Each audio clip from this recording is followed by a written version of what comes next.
Hey, good morning to you, Jerry Upchurch here. Just want to get a quick note out to you today before I introduce you to my blog.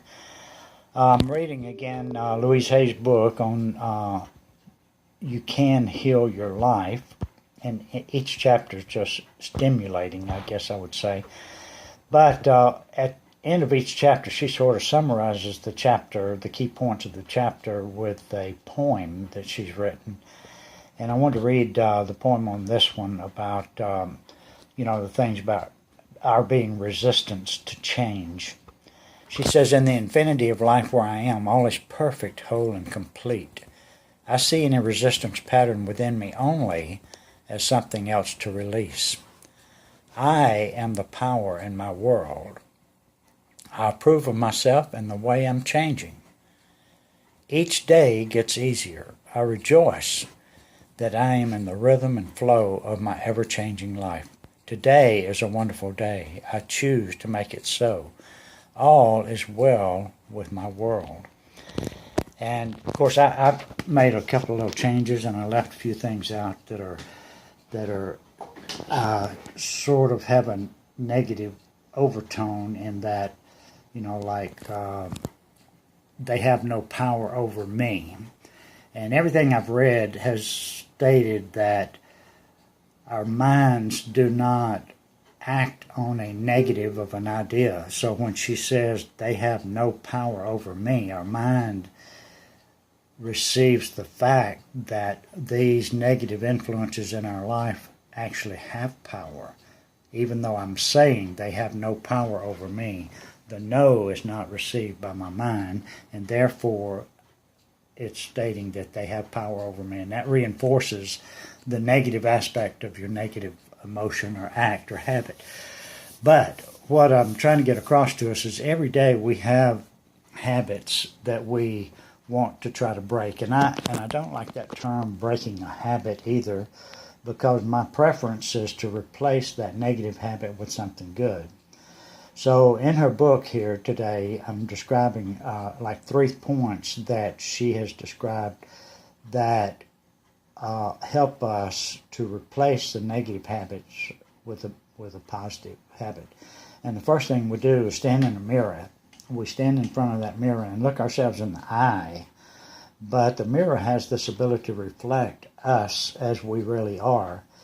And when we look into our eyes, as opposed to looking at our body and seeing maybe an overweight person or a malnourished person or something like that, we look into our eyes and we see what we want to become.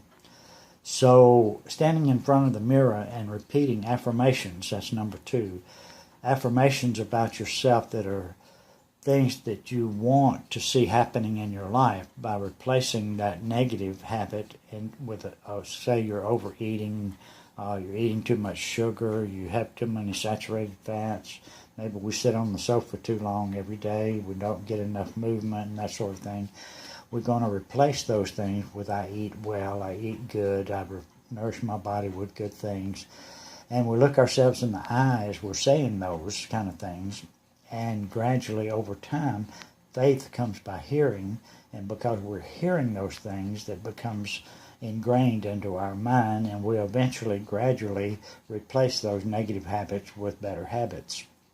So that's the point I want to get across to you today is every time we come across something that we don't like about ourselves, or it may be a negative habit or something, we find that it is a treasure. We view it as a treasure that we have found so that we can take actions to overcome that negative habit and replace it with something better. I'm hoping all this makes sense to you, but we also say every day that we approve of ourselves and the way that we're changing. We approve of ourselves and the way that we're changing. So I want you to think about today and write down the things that you are trying to accomplish in your life, things that you want to replace. And as you replace those negative things with the more positive things, you can go through and you can just check off, put a check mark by those things that you have taken action on and you're in the process of eliminating or changing or replacing.